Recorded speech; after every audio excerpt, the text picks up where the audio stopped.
We have a few remarks that we're going to make.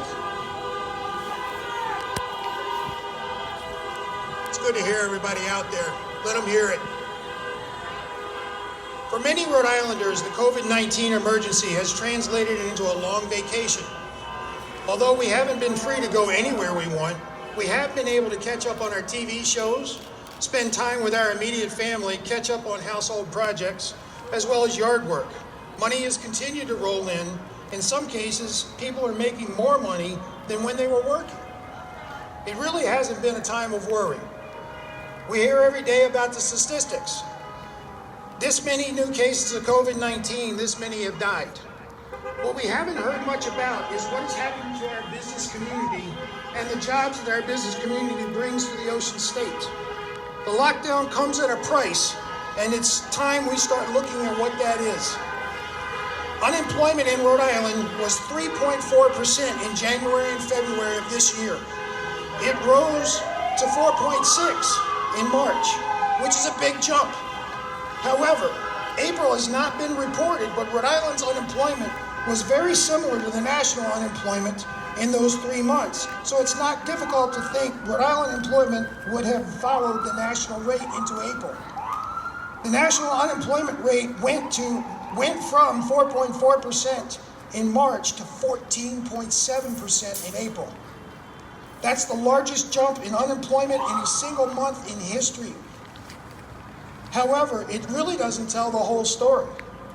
The largest single week for unemployment claims prior to 2020 was in October of 1982, when 650,000 people filed for unemployment.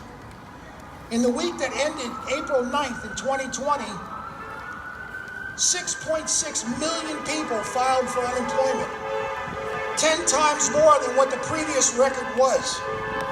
According to Fortune.com, on April 23rd, the total unemployed in Rhode Island was 20.6%. That's still not the whole story, though. All businesses are not the same. In fact, it's safe to say that no business is exactly the same. Even when there are franchises that seem like they're exactly the same, they're still not.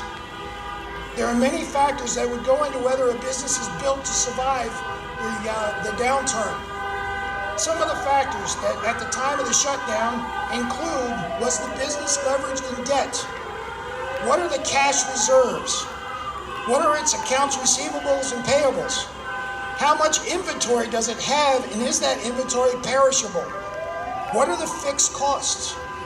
Small businesses make up 99% of all companies in the U.S.